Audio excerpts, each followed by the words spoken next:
Yeah. All right, cool. We're rolling. Okay. Sweet. So I see lots of different more people here. Already part of nursing. Yeah, thank you.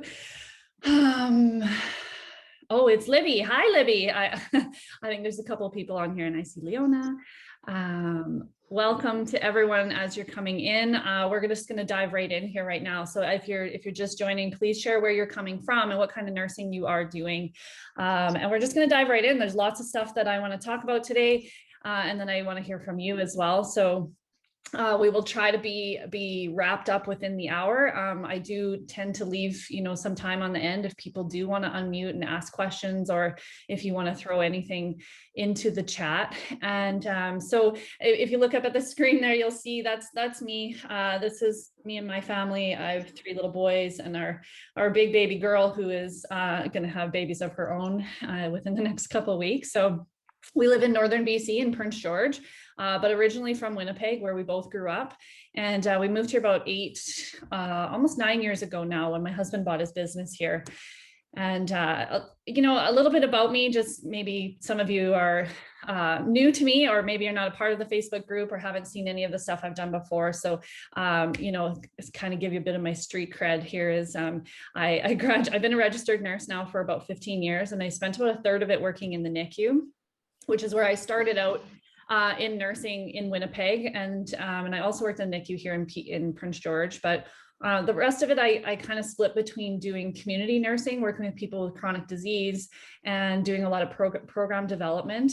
And then I kind of joke and say, like, the other third, I was on mat leave. So, but I've had lots of different roles in nursing, kind of exploring, well, I think looking for something that was not going to be so hard. Looking for something that was not going to like eat me apart from the inside out. So I did take on a number of different roles, but it was really early in my career as a nurse that I experienced my own burnout. I was still like a baby nurse, only 4 years in, and I was working full time in the NICU, and it seemed to kind of all hit me at once. But kind of, if you saw that video I posted yesterday, it's like this idea of burnout being insidious, like it just like comes at you and you don't really even notice it coming. But I think when I reflect back now, there was plenty of signs. There was plenty of signs that were telling me things were not going the way, we're not going in a good direction, that things were not going well for me. At the time, I really didn't have any knowledge or support to address any of those signs. And so I kept it to myself. I suffered in silence, just really hoping that it would just get better with time, or, with more experience, but it didn't. And depression and anxiety have been a part of my story for most of my life. And as a nurse, it became significantly more difficult to manage. And then after 2 really traumatic events in a short period of time, I was truly at the end of my rope. I was absolutely feeling like I was drowning and struggling to pull myself up for any kind of breath. And I'm sure some of you can resonate with that feeling. And everything in my life seemed to be declining too. I was lashing out. I was just, defying orders and, barking at younger staff and calling in sick a lot and drinking and not tea, and sleeping a lot, crying, really not even just crying, like absolutely crumbling after my shifts. And I was experiencing this intense abdominal pain and cramps, found myself in the emergency room with severe headaches as well, migraines. I knew something was wrong. It was very clear that something was going on, that something was wrong. I knew something had to change. And so I did what most of us do. I looked for another job. I didn't seek help at that time. I didn't reach out and I didn't talk about my suffering. I just stuffed it down and found a new job and crossed my fingers that it would just go away. I'm just going to pause for a second. If you're not muted, if you could just go ahead and mute yourself. There's just a little bit of background noise. It's really distracting on the recording. So that's truly the only reason. So I stuffed it all down and I went looking for a new job, and I found one, and I crossed my fingers that it would just kind of go away. And long story short, all the jobs as a nurse that I had, my pain followed me. It didn't go away. My grief, my fear, my shame, my sadness, it was all there. and the meds, or even the slower pace of like day jobs and the increased autonomy, that made it better, but I was far from whole. It was far from improved. It was just like, felt like maybe a Band-Aid over the wound that was there. And so if I fast forward quite a number of years, in 2018, I found myself, I was on my third mat leave, and I was faced with going back to work, and I was absolutely in a state of like, this is not right for me. I can't go back. Everything inside of me was saying that it was not the right choice. What I know now, as I reflect, and and as I've learned, I call this like a moral injury that I was going through at the time. And I really credit one of my amazing clients for sending me that video, because it gave me a name to what I went through. And I think a lot of nurses go through this because we have this innate, this really passionate desire to give and to do for people and to help and to be a part of, helping people make good changes and good choices in their lives, and just being a part of the good in the world. And our system doesn't allow us to. It stuffs us into a box and just, expects us to do all this work and be this kind of person that, our standards require us to be, but they don't give us the resources or the support to do it. And so that kind of it's suffocating. And I found myself at that point where it was time for me to go back to work, and everything in me was screaming like, don't do it. And it was not an easy choice by any stretch to decide to not go back. I was leaving a team lead role at the cardiac clinic here in Prince George. I was working 9 to 1, Monday to Friday. Like you can't really find a better nursing job than that. But when they started axing the programs that I was developing and cutting back, and it was just all about, it lost the passion for me, because I felt so boxed in and so just suffocated with what they were doing. And so I made the choice to not go back. And coaching had been kind of falling into my lap and showing itself to me. And it really felt like something I had already been doing in my work in cardiac rehab and working with people with diabetes. And so I decided to take the plunge, and I became a certified holistic wellness coach. And then over the years, I've taken extra training and just really learning and diving into trauma practice and mental health and psychological and emotional wellness. And this has been ultimately like the best decision I could have made, the scariest decision, but the best decision, as it always works out.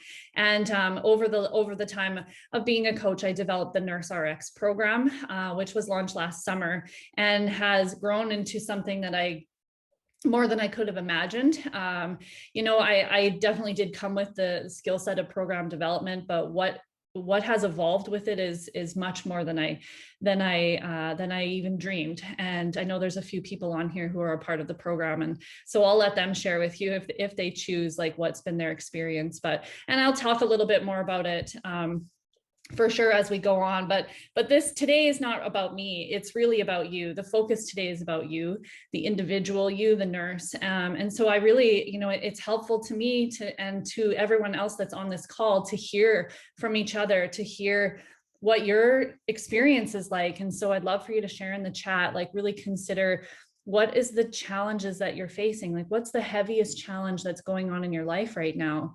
And consider how this is impacting your life. If the challenge is that, that we're tired, like thinking about how that's impacting every other aspect of our life. If we're exhausted and tired all the time, maybe we're also frustrated or easily irritated, and we're impatient with our kids, and our relationship with our spouse is suffering. We become dispassionate and really, almost apathetic and unexcited about life, and experiencing maybe sometimes some physical symptoms. Maybe it's headaches or gut problems or cardiovascular problems or sleep issues. Does it impact the food choices that you make and how you show up for yourself and how you nourish yourself? Maybe the kind of physical activity you engage in. Has it impacted your spirituality or your sense of purpose in this world?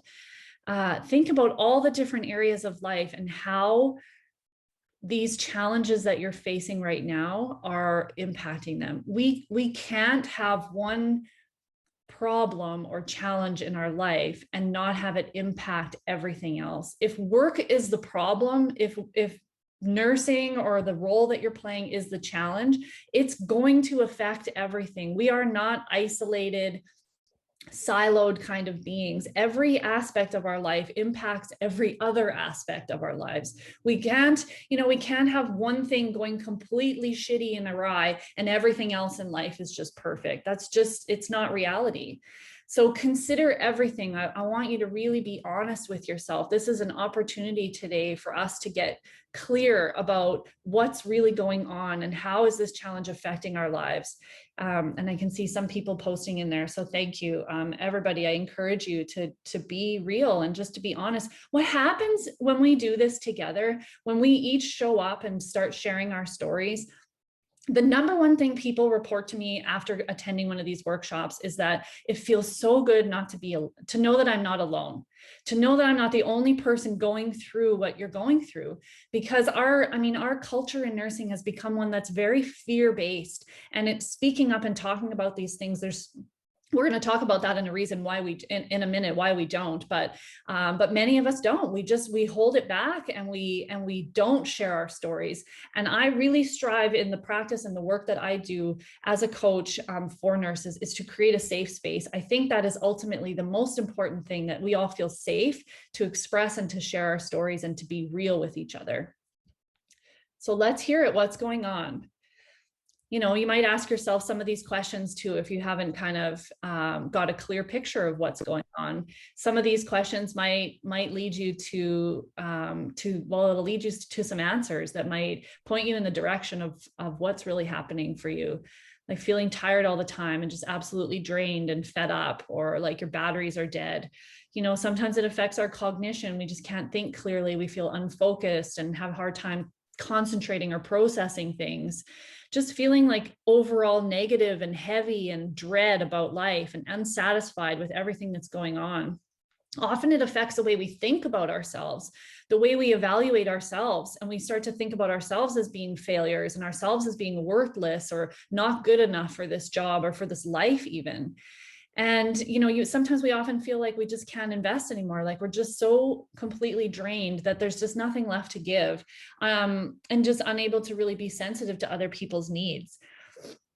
When we look at, I think burnout is the best place to start, because it's one of the main words anyways used to describe what nurses are going through. But I fully acknowledge it's much more than burnout that's going on. It's much more, but I think it's a good place to start, because it is kind of like the beginning stage too. So when we think about burnout, the literature defines it with having these 3 characteristics. But I feel like if we all closed our eyes and imagine, if we thought of even those words, a burned out nurse, right? And like, what comes to your mind when you think of a burned out nurse? It probably looks somewhat maybe like yourself, someone who is all those things that we just described. Or maybe it's your colleagues that you can think of, people that you're working with. But in the literature, they talk about burnout having these 3 characteristics. Emotional exhaustion is the primary characteristic. Also sometimes referenced as caregiver fatigue, but it's more than that. It's being on all the time. It's giving endlessly, and it's watching such deep struggle and sorrow and sadness, and sitting with others through their pain and their grief and their suffering, and never having time to process that, never having an opportunity or given any kind of space or time to deal with the emotional responses, the traumatic responses that get created inside of us, which leads to this buildup. And over time, that is overwhelmingly exhausting. It's exhausting. And many of us are also, parents as well. And so we're not just caregiving at work, we're coming home and we're giving. It's this, what they, human giver syndrome is what they call it in the Burnout book, which is a book I highly recommend you guys read. They call it human giver syndrome, which women are majority, I'm losing my words today, majority of women are kind of plagued with this need to give and to do and to always be on. And it's exhausting, because when do we ever get a chance to process everything that's going on? And especially as nurses, when we're exposed to such traumatic situations, and such really deeply emotionally devastating things at times. The second characteristic they talk about is depersonalization and apathy. So it's like a detachment from others or from the work or even from yourself. It's, one of my clients talks about it as her care meter. She said she will say it's at an all-time low. And the third characteristic that they talk about is this low sense of personal achievement. It feels kind of like we've given up, like what we're doing just doesn't matter anymore. Nothing is making any kind of difference. There's just no point. Why even bother trying? There's just no point. We've given up. So that's kind of a look at what the book is called. Burnout, Rachel. I see your question there. It's called Burnout. It's by Emily and Amelia Nagoski. It's a really great book.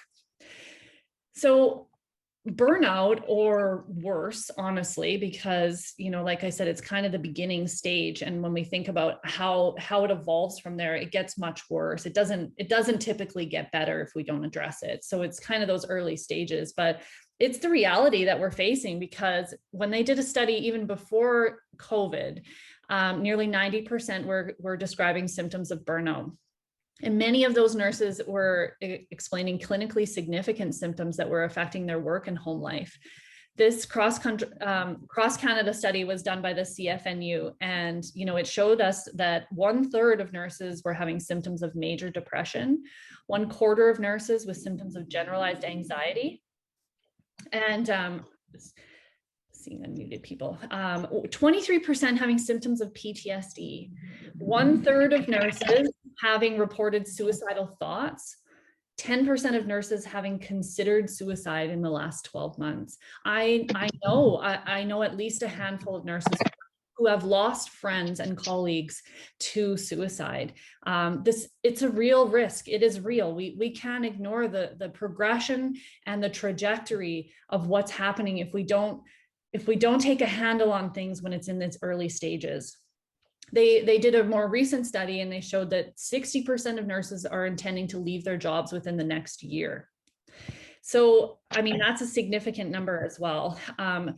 What these numbers reflect to me is that we are in the midst of a mental health crisis in nursing. And if we don't start taking massive action to make mental health and wellness a priority, I'll just again ask people to mute if you can, please. If we don't make it a priority for all healthcare workers, it's not going to be sustainable. We can't maintain this pace that we are going at with these kinds of numbers of people struggling. In no way, I always want to say this, is like, in no way am I devaluing the work that has been done so far to increase awareness or offer services to staff. But what I'm saying is that what we're doing is clearly not enough. Nurses everywhere are sinking into hopeless pits of despair. And what's offered to them for support is just glaringly and obviously not enough.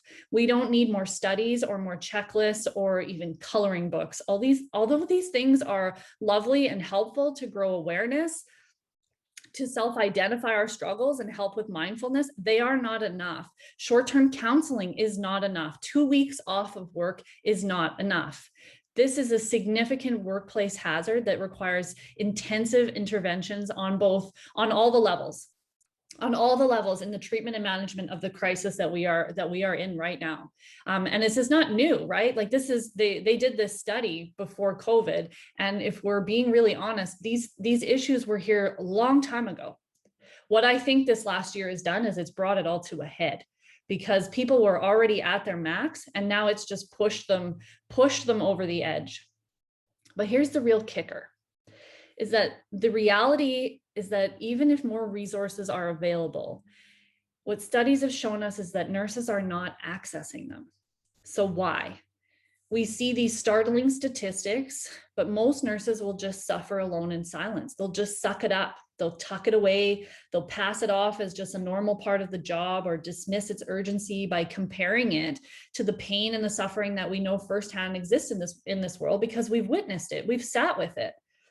We literally know and expect at times that it's going to get worse. We say things like, oh, it's not that bad yet. We know it's going to get worse, but yet we're sitting with it, and we're not reaching out, and we're not seeking support that's available. And you're absolutely right, Paige. You know, when you say stigma and shame, that is the biggest reasons why nurses don't reach out. As I mentioned in the brief story of my own burnout, I suffered in silence. Also, I wanted to be seen as the strong nurse who could handle it all. When I was in nursing school, one of my instructors, she berated me in front of other students and staff and told me that I wasn't cut out for nursing because I was crying, because I was emotional. And this happens all the time. I'm not the only one. I've heard so many stories of this happening to students, but also to nurses. Bullying in nursing is common, and it spans the ages and the different professional designations, in healthcare, and the various roles that people play. And nobody wants to be on the receiving end of any kind of bullying or any kind of reprisal in any way. So sometimes we just suffer in silence because of that fear, because sometimes it's to prove that we're strong enough, that we can do this incredibly difficult and emotionally challenging job. Sometimes it's that we don't believe we'll even be validated and heard, or we don't want that target on our back. Sometimes we don't want to admit the truth that we've been struggling because we believe, and we've been taught and shown, that needing help means that we're weak, that somehow our struggle is a personal failure. Sometimes we also just don't know where to turn or who to turn to. Yeah, I'm seeing some of the comments there, and I love that you guys are sharing. So please keep sharing. Burnout in nursing has become the norm. It's so normalized that we are burnt out that we don't even think of it as something that we need help for. It's like a badge of honor, right? Like, I'm going to miss all my breaks today, or I'm probably not going to get a break today. I mean, I hear that all the time. Or that, oh, I stayed late and I did my charting in my car. I've heard that from nurses. People are, we're always picking up, like I worked 6 days in a row. It's a badge of honor to push ourselves past the capacity that really any human being has. It's, and we have to also take into account that many of us are not just going home and sleeping and doing all the self-care and all the things to try to make us, refuel and recharge and digest the whole day. We are caring for children. We have partners, we have families, we have lives outside of nursing. So there's never really an opportunity to reset, right? And it's become like the nurse who can just do it all and who never sleeps and sacrifices all of herself is the idol that many nurses are striving to be like, because the culture of nursing and our society in general has created this idol for nurses to epitomize. It's what we look up to. It's what nurses coming into the system, new nurses, are looking at. Like, that's what I have to be like. I have to give everything. I have to do everything. I can't cry. I can't crumble. I have to be able to be on. That's exhausting. That's living in a fight or flight response the entire time that you're working. It's an impossible goal to sustain, and it leaves us in this problem. It leaves us in this whole situation that we're in right now. Burnout alone, if we're going to start there at like sort of what I would maybe say is like the nuts and bolts of what's going on, is just these initial symptoms, these initial signs that are happening and we're noticing in ourselves and in our colleagues. It can be more easily managed if it's caught early and if it's addressed properly. And although it's often not bad enough, it is like for us to seek help, but it's the early stages of psychological injury. So if we don't take action early enough, it's going to turn into that. Because it's early, these early stages of burnout, and it's often so normalized in the nursing profession, and the stigma exists and the shame about speaking up, it's eventually going to seep into all the other corners of our lives. It's inevitable. It's going to happen. I mean, I've seen it even just doing this work specifically with nurses for the last year. I almost every day, I get messages from nurses who are going through something just like this, who they're starting to notice everything in their life seems to be falling apart. If we don't catch this early and address it, then this is what's going to happen. It's going to start seeping into all the corners of our lives and create deeper symptoms and struggles, major depression and anxiety, and worse. And this doesn't even include, the consideration of the exposure to personal experiences of trauma or vicarious trauma that is so frequently experienced as nurses, that it has a huge impact on our mental and emotional well-being. Burnout, depression, and anxiety are often actually seen together because we don't address the burnout early, and then gradually it starts creeping up on us, and before we know it, it is present in every aspect of our lives. So, and we also, because we don't seek support because of those reasons that we already discussed. But at this stage, it's already begun to wreak havoc in our entire lives. You can see there on the screen, and it just shows some of the symptoms of depression and anxiety. I know that's not news to any of you, but you might just read through them and give yourself a bit of an eye opener as far as like, is this what I'm going through? To give it a name is sometimes helpful. Burnout is and can lead to significant mental and emotional challenges that contributes to many issues in our lifestyle and our health.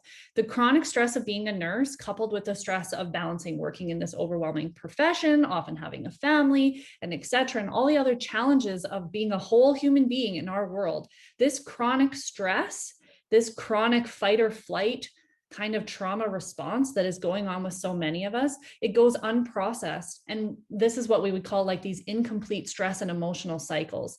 And the impact of the stress, the impact of the stressors of nursing, they don't just go away because we get a new patient or because our shift is over. Those traumas or those stressors the stress impact doesn't just go away. The neurological and the hormonal and the energetic changes that occur inside of us, they don't just go away because the situation changes. We, of course, can hide from them, and many of us are really good at that, and myself included. We can stuff it down, we can compartmentalize, tuck it away. Maybe our glass of wine after work has become 2 or 3, or maybe we notice little things like you're not sleeping great, or you seem like you're really on edge.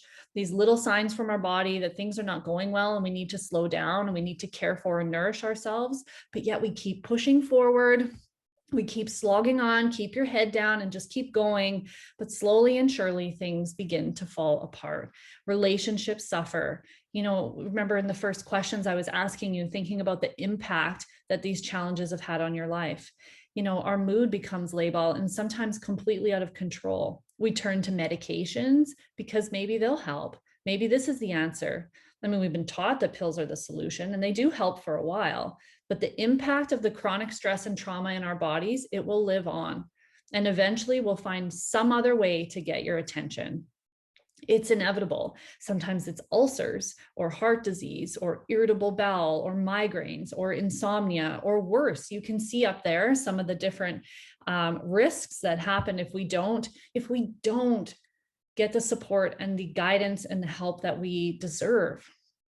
If we don't consciously create space and make an effort to process and heal these emotional, traumatic, and stressful responses inside of us, it's more than likely that your body is going to make that decision for you. You're going to be forced to do something about it by something bigger that you can't ignore. There is, sometimes I feel extremely overwhelmed because the challenges at all levels of healthcare they're overwhelming, and they do need to be addressed.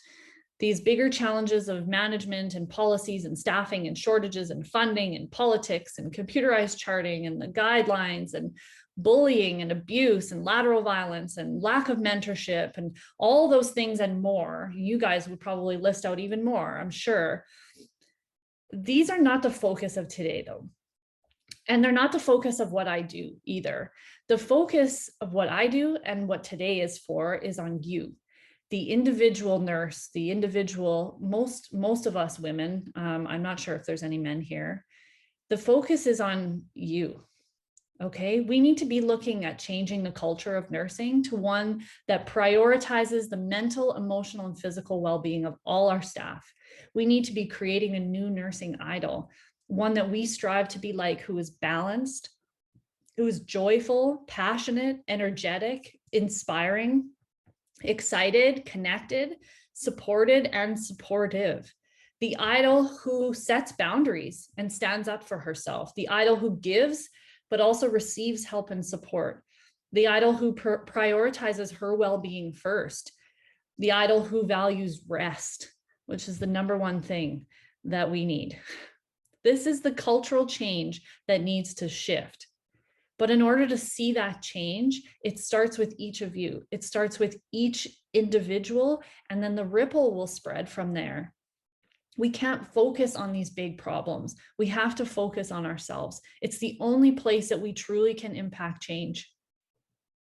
There is most definitely hope for another way. And there are people in this group who have found that glimmer of hope, who are working towards, finding this balance and finding this, this passion again, and this ability to just feel like you're on steady ground instead of constantly jumping from one crumbling piece to another, trying to stay afloat, trying to stay balanced. It's exhausting.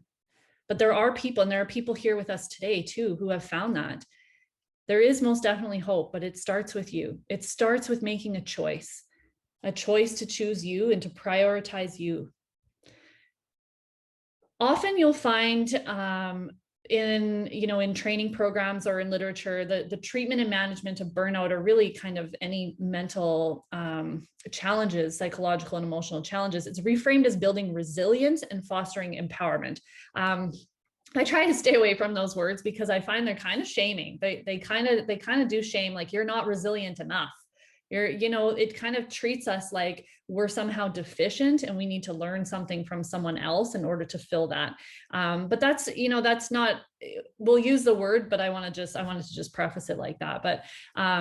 But I like to think of, the work that needs to be done for people who are struggling as not that it's something that we don't have. It's reconnecting with what we know, what we already do have. It's rebuilding these natural foundations that we're born with, but that over time become broken down. Because we have these instinctual knowings of what we all need, what we need as an individual to cultivate the strength and the self-regulation, but we've deeply lost connection and trust with this knowing. Nurses, I think, have proven to be very resilient people. We bounce back after really difficult and challenging situations. We're able to move forward and stay afloat during stressful times. We are able to make it through all of these really, really overwhelming and stressful times. But again, the problem I see with that is that although we may be good at it in those acute phases, we can function in that fight or flight state, that stress state. But long term, if we don't find ways to process that stress and that trauma, then this is almost like pseudo resilience. It's not real because it's unsustainable. So this sustainable resilience, it's what's found within what trauma and mental health experts frame as the window of tolerance. And you can see the image up there. This window is where we want to remain in the face of challenges, because challenges are inevitable. Every single one of us is going to face obstacles and problems in our life. That's not a question. And especially in nursing. We can't avoid these obstacles and difficulties, but we can build our internal coping skills and create an external support net in order to create a space where we can manage difficulty in a healthy way, where we can stay within that window. It's so critically important to healthcare professionals where these challenges we are facing day in and day out are far outweighing the current support and resources that we're being provided. When we can learn tools and practice in a community of support, we can remain within this window of tolerance. And, I also think of nursing and some of the psychological stressors that are there. As far as, the lack of predictability, the lack of control, the lack of healthy outlets for our emotions. These pieces are significant factors in what contribute to mental illness and to psychological injury.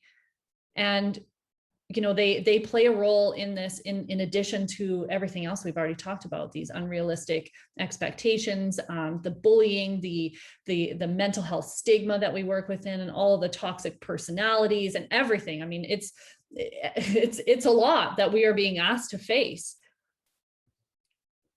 So when they talk about how to build resilience or how to foster this, these traits in ourselves, which I, again, want to say, I believe we all hold them naturally. They just become kind of broken down and lost over time. And part of the work that we do in the Nurse RX program, but there are other resilience training programs as well, but it's about rebuilding that foundation, like I said.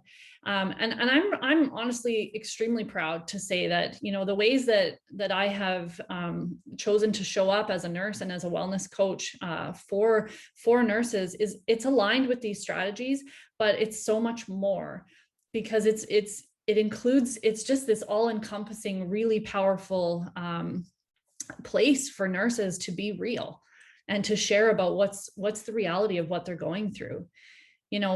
Within the Surviving Nursing Facebook group. So if you're not a member of that group, I encourage you to come over and join us. That's where we start to see some of the social support beginning to flourish, and even some relationships can be formed out of that. There is meaningful capacity to be seen and heard in that group. And even more so, to take it to another level, is the podcast that I've developed, which is called End the Silence, which is highlighting stories of nurses through their struggles, their triumphs, and deep revelation of the wisdom and insight and resilience of nurses who are in the trenches, who are still there, and how they have found hope, how they have overcame. It's powerful. It is so powerful to hear other people's stories. It's raw and it can be quite emotional. I often get emotional hosting it. And it allows us to feel validated and to feel heard and respected and recognized. Surviving Nursing is a group that's open to any nurse. The Nurse RX program is one that is closed to members and participants of the Nurse RX program, but anyone can join the Surviving Nursing. So as well, as I'm talking about the End the Silence podcast, as well as Surviving Nursing, the Facebook group, as well, this helps us to feel connected with one another through our shared experiences. And when I think about like the program, the Nurse RX program, it checks all these boxes and so much more, because it does include some formal education and teaching, as well as practicing tools and exercises, all done within this supported, connected community of like-minded nurses who are all striving for very similar goals, which helps to end the isolation that so many of us feel in this profession. We're also empowering each other through meaningful, goal setting and setting action steps for each other, and celebrating each other's achievements and our ability to, what I say, to just wade through the muck of life's difficulties. We, in the program there, in those groups, they're all just these amazing women holding space for each other, holding space for big emotions, for big challenges and obstacles that we are facing in life, for processing trauma, for being real about what is going on in our life, for shifting our mindset, for, being honest about what are some of those beliefs and those patterns that we're holding on to that are not serving us anymore, and creating massive change in our personal lives and in our work environments. I've talked to them all about how a coach I worked with before, when I was getting really overwhelmed and I was like, I can't fix any of the problems in nursing. Like, I'm one person and I'm not smart enough. I'm not enough. And I was like, I can't change any of those things. And she was like, scale it back. Like, just imagine yourself out there with a squirt bottle, and just one individual at a time. If you can impact change there, then they get their own squirt bottle. And I often think of the clients that are in the program with me as them all having their own squirt bottle, and they share stories with me as they go back to work, or they're, interacting with their colleagues or their families about how what they're doing for themselves is creating a ripple. It's changing things in their intimate circles. And ultimately, that's where I go back to, that's how we create change in a culture, by each of us showing up in a different way, by each of us saying that we're not going to tolerate this anymore. This is not okay anymore. So, through all of this, I think the connection and the support has been really, truly one of the most significant transformative pieces for us. I think it's something that we don't necessarily even recognize that we need, but once we have it, we often find ourselves wondering, and myself included, how we survived without it, how we made it through this far without that kind of connection and support. I truly think it is maybe one of the most critical pieces to us creating change in any aspect of our lives, whether you're a nurse or not. Connection, true, authentic human to human connection is powerful in and of itself. And we experience this every week in the groups, in the Nurse RX groups. So I'm super proud of the women in those groups. And so I just love to share a little bit of their stories. And that was Leona's note there, if you guys read it. But what I'd love to do right now is to actually invite you all to close your eyes. So I can't see any of you, so I have no idea where you're at or what you're doing. If you're driving, of course, don't close your eyes. But wherever you're at, if you're in a space where you can just join me in this this guided visualization, and it's called the journey through the canyon of hope, and it really for me reflects a lot of maybe where you're at right now, and thinking about where it is that you are feeling a pull to go, like the direction that you feel like you want to make a change for, and the journey that lies in front of you to get there. So again, I'll just invite you to close your eyes, or even just gazing down at the floor, just so you're you're limited by any kind of distractions that are going on around you. And I'll invite you to imagine yourself standing at the edge of a canyon.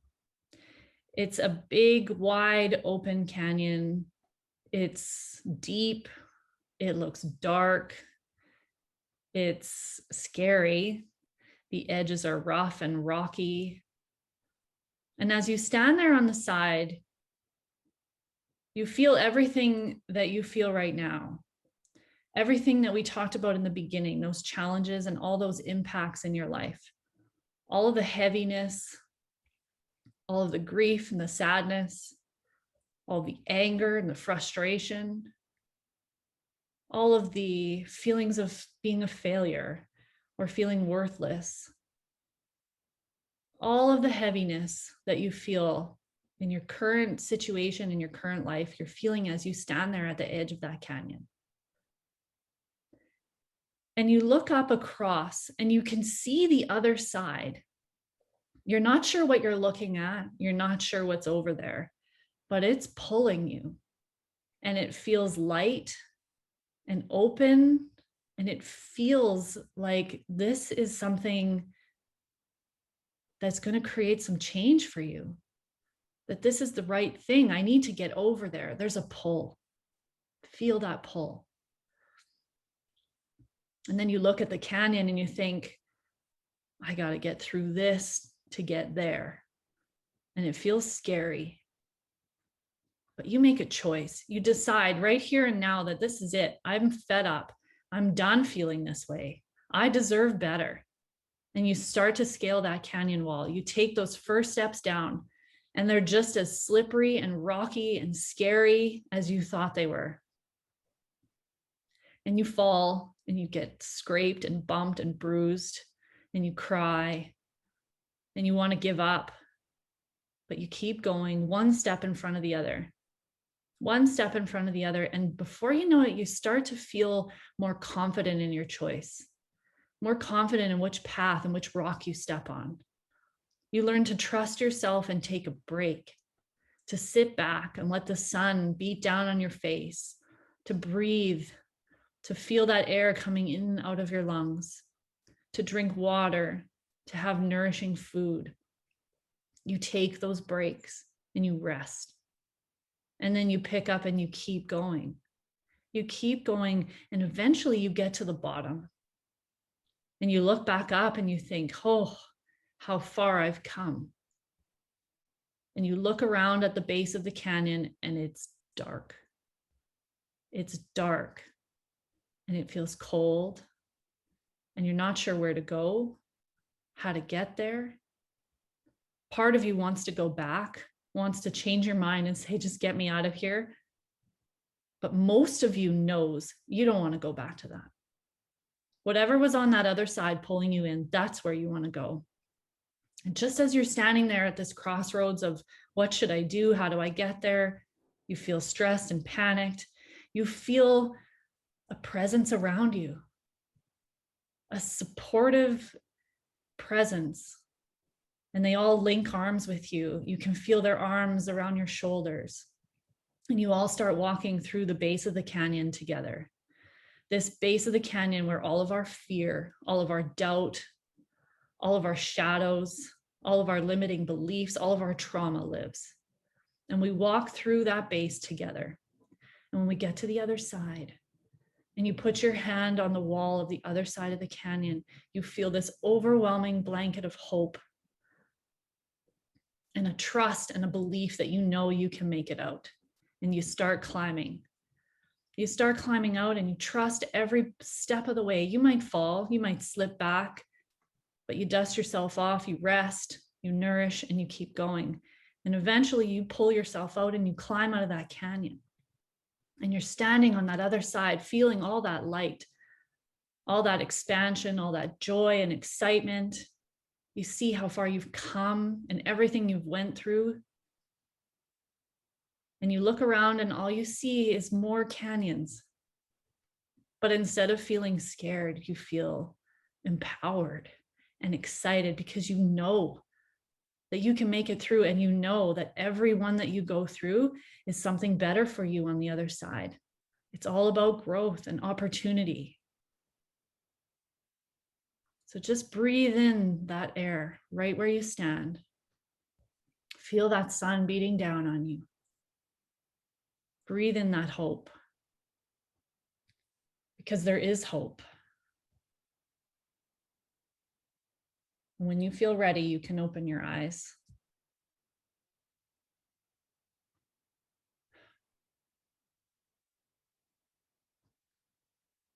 And I'd love to hear any words of reflection that come up as you come back and you open your eyes and you come back into this present moment.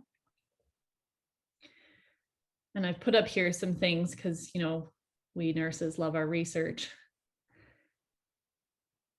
When we learn to, you know, recognize the symptoms and catch things, and we lean into the support and the guidance and the community that is around us, it creates that hope. Just the slightest shade of hope can open a huge door. It's making me emotional just thinking about it. When I think about, like, you know, all the research I've done into programs that will help people in these kinds of places in life, there is some real common themes that show up. And what I've done is I've taken those common themes and I've just listened. I've listened to what nurses are saying, to what they're facing, to what they're feeling. And I have taken that and tried to create something that is aligned with what you all need. And the biggest part of that is support. So you can see up there on the screen, like some of the different pieces, you know, that you'll find in different programs. But what I've done in the program I've created is taken these elements and expanded on them and created this community of deep, authentic connection and support as we explore these different tools and practices, but also as we share what's on our hearts and on our minds, and we together navigate a path. We navigate the base of that canyon through all the challenges that life presents us, not just in nursing, in our whole lives. And that is what creates resilience and empowerment. It creates a force of self-love and self-validation and acceptance that, with the supportive community of nurses, it propels us with this motivation and this internal trust and strength that makes nothing impossible. It opens up doors for huge change. It's more, like I said in the beginning, it's much more than I could have ever imagined.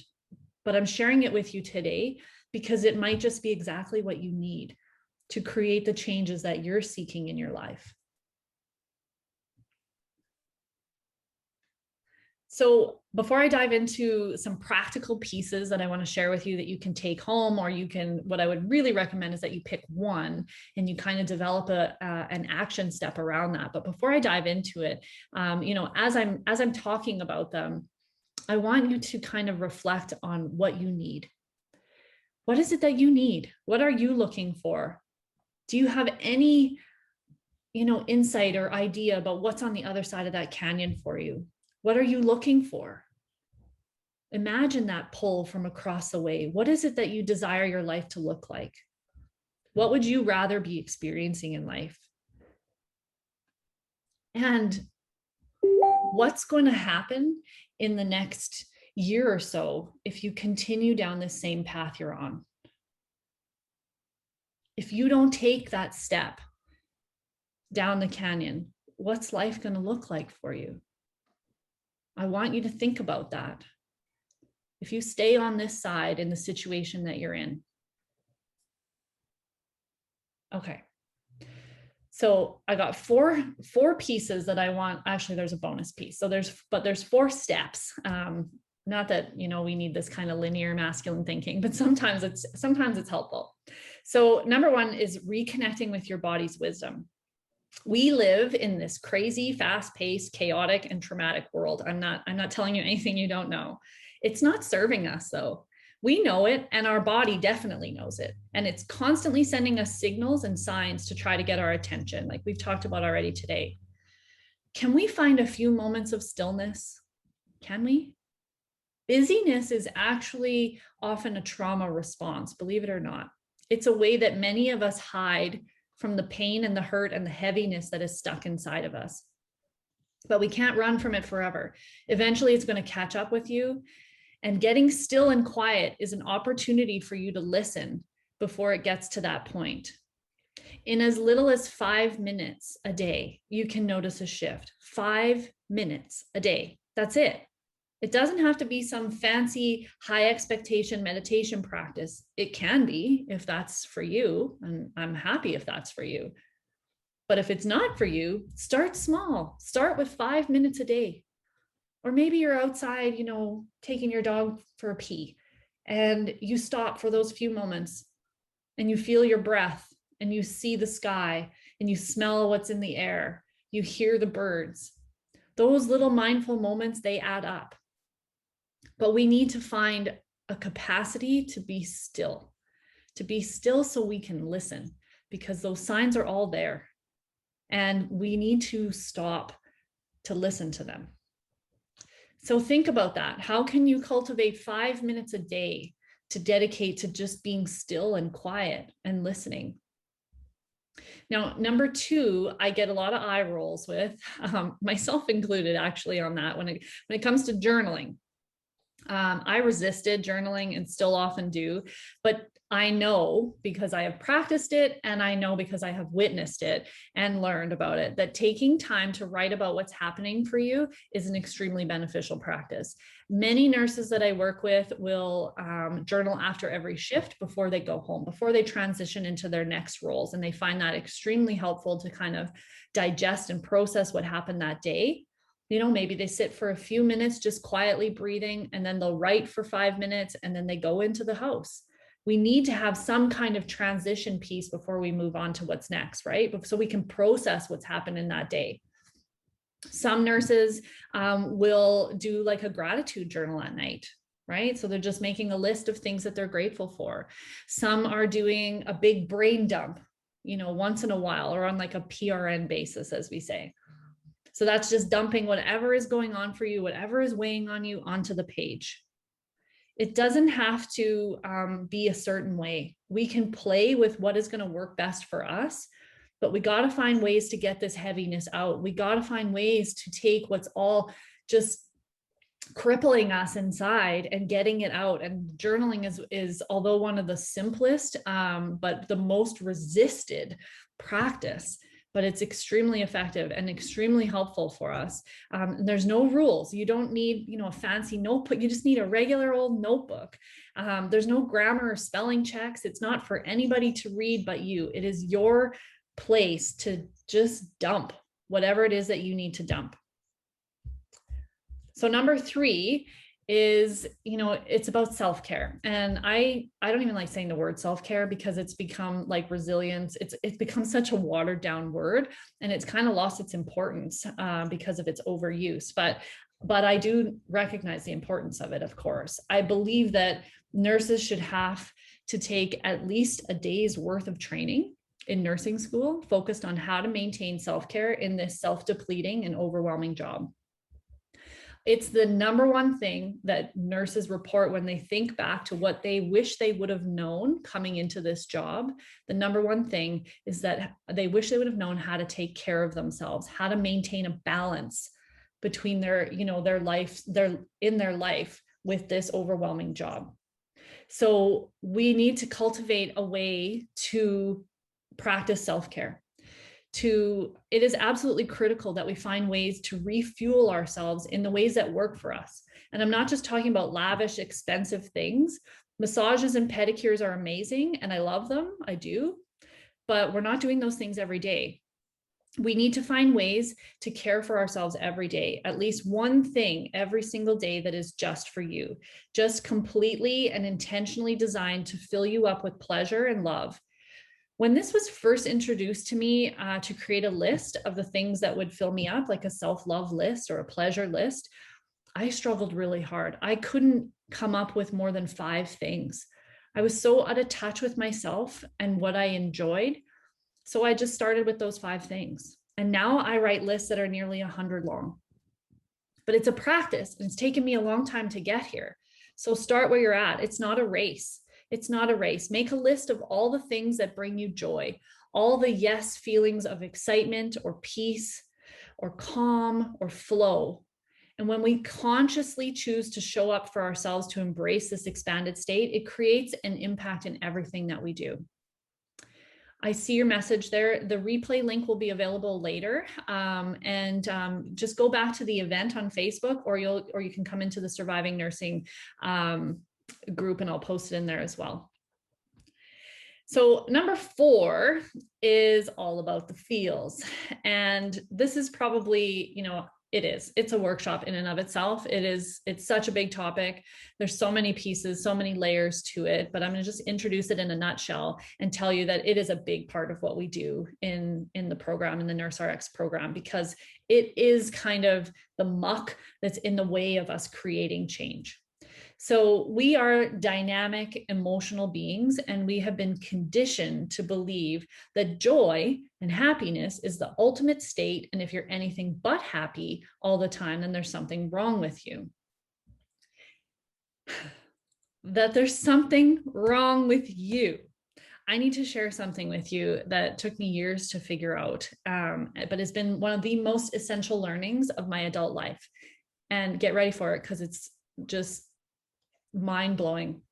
Emotions are normal. All emotions are normal. There is none that are better. There is none that are worse. They are all on an equal playing field. And we resist all of them, even joy.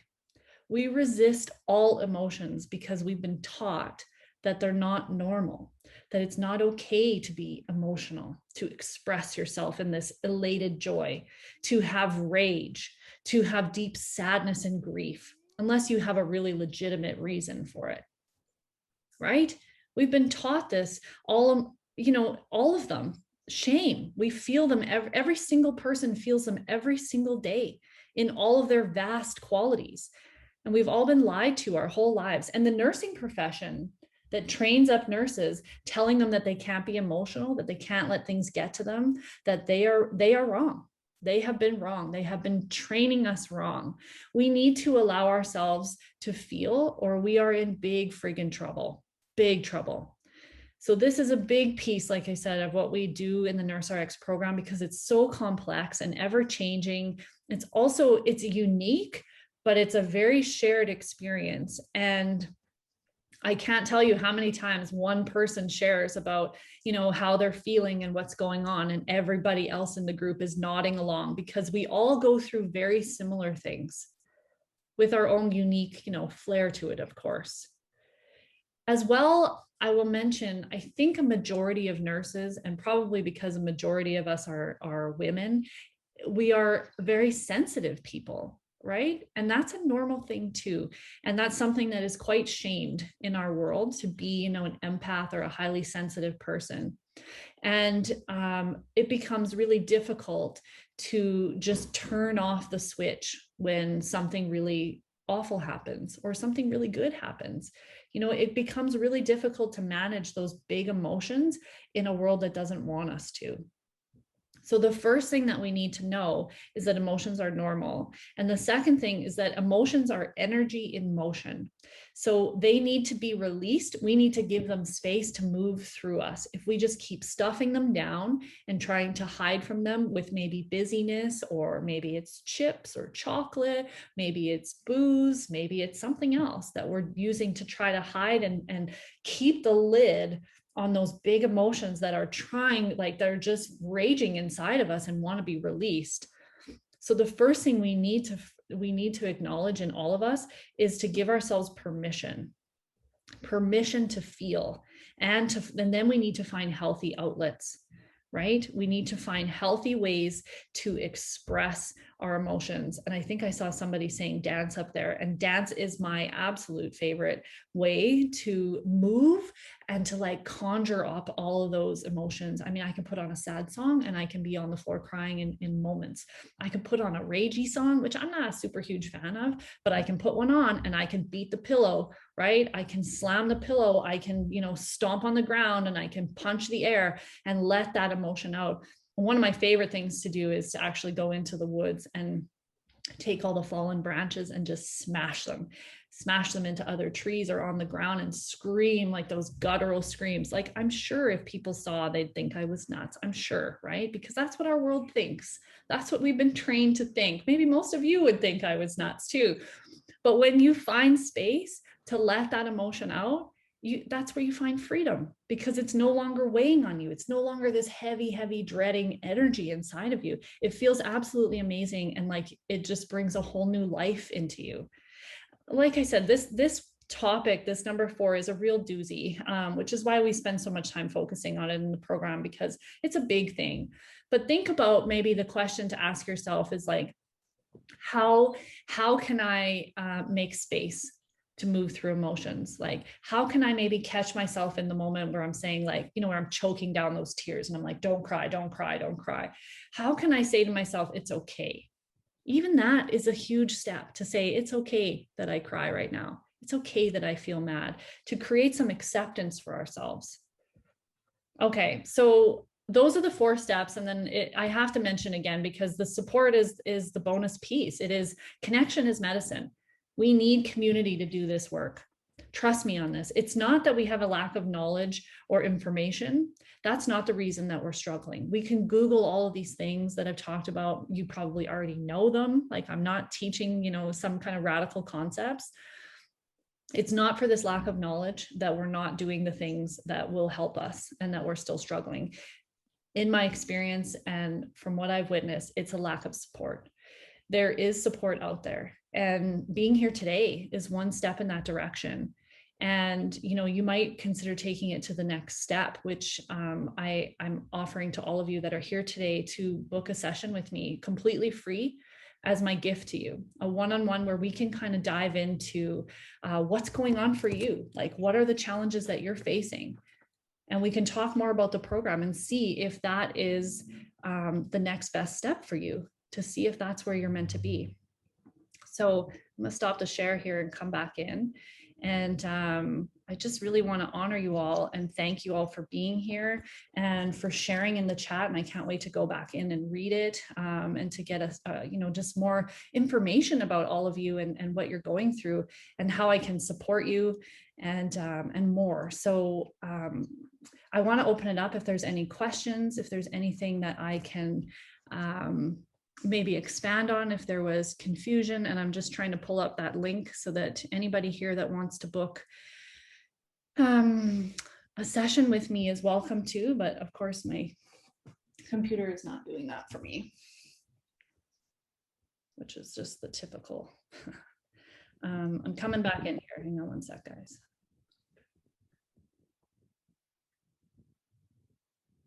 Does anybody have any questions? Let's see here. How do we book the one-on-one? Yeah, that's a great question. I'm trying to pull it up. You know what? I'll give you this as a start.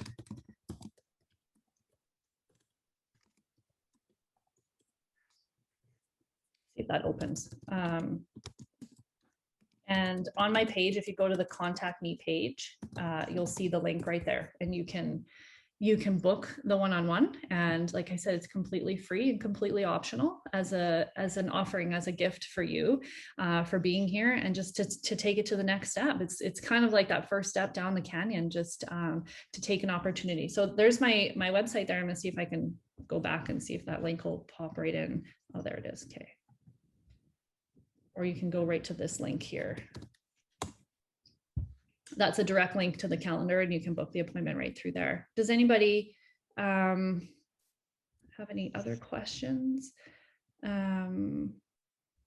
It's because there's still a number of you still here. What I would encourage you is like to think about those 4 steps that I talked about, and think about what would be one of those areas that you would be open to trying something within. So is it, finding those 5 minutes of stillness? Is it finding an opportunity to do some journaling? Is it maybe, creating the self-love list? Maybe you want to jot down 5, 10, 15, 50 things that fill you up, and, create that list and try to pick something from it every single day.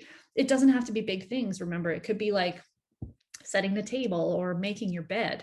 It could be, doing your hair, or doing your makeup, or, buying yourself something nice, or having a long talk with a friend, or going out for, coffee with somebody without your kids tagging along. Like, it can be anything that makes you feel good, that refuels you inside. And then every day, it's so important that we try to look at that list and pull one thing every day that's just for us, that's just for making ourselves feel good. Pleasure is ultimately like the antidote for our trauma, for breaking out of the prison that we feel stuck in.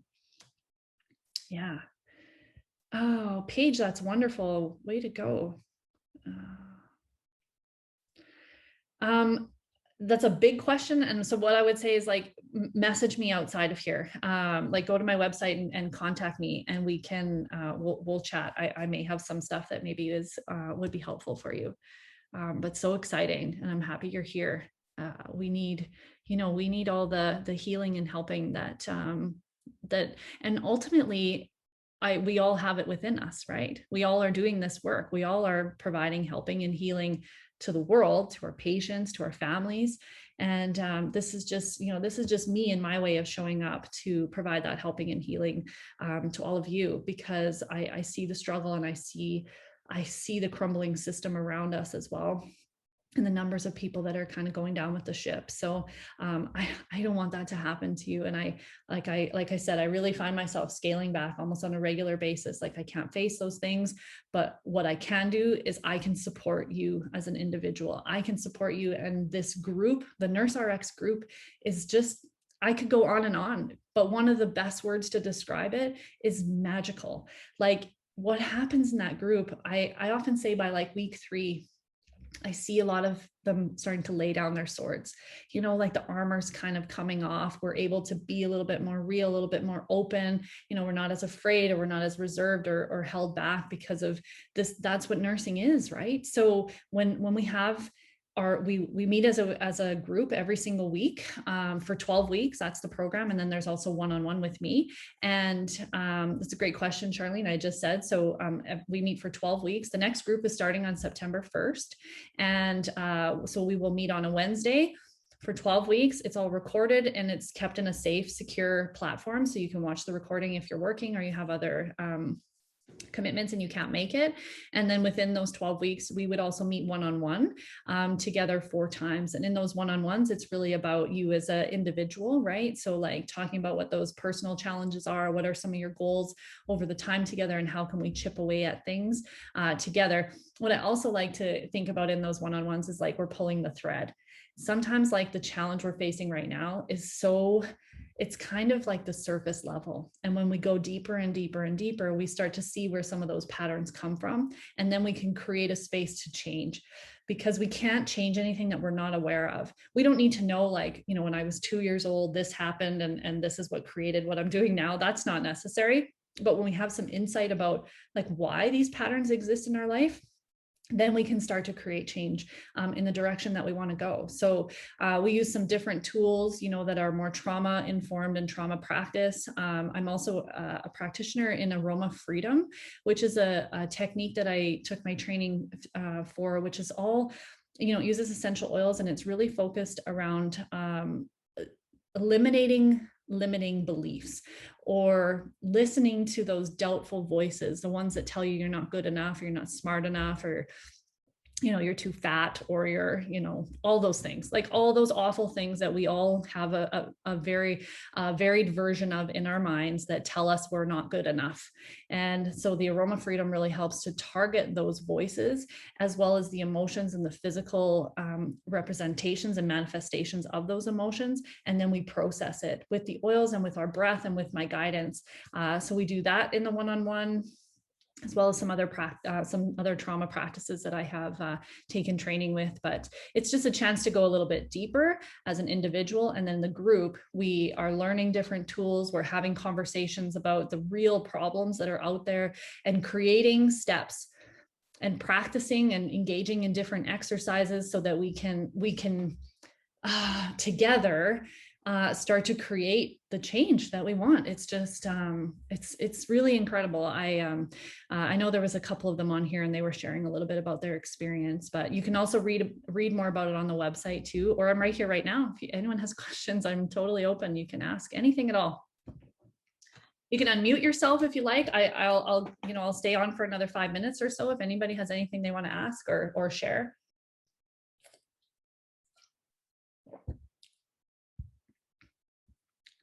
It's okay. I'm used to crickets. It's scary. I know. Which is why the one-on-one is such a beautiful way for us to dive in. Because sometimes in a group, it just doesn't feel comfortable, right? To step up and say. So I acknowledge that. And I really honor you for being here, for showing up for yourselves, for taking this step, for sticking it out right till the end. And I hope, that I get to have an opportunity to share a little bit more with you in a one-on-one, and to hear more of your story. And again, I'll just remind you to join our Facebook group, Surviving Nursing, and listen to the podcast and the silence. It's a great way to, like I said, end that isolation, to know that you're not alone, that there's other people out there, and to hear some really amazing insights and wisdom that can be helpful for you. And if you have any questions, I'm an open door. You can find me online, through the Surviving Nursing, through Sandra Payne Wellness, or on my website, which was sandrapaynecoach.com. And I am just here for you in any way, in any capacity that I can. And just as a reminder that the next program does start in September. So if that's something you're interested in, let's find a time over the next few weeks to see if it's the right fit for you. All right. Have yourselves a beautiful rest of your day. And I wish you all well. And I hope to connect with you further. And I'm really honored and grateful to be in this role, to be showing up in this way for all of you. So have yourselves a wonderful day, and we'll talk all soon. Bye-bye.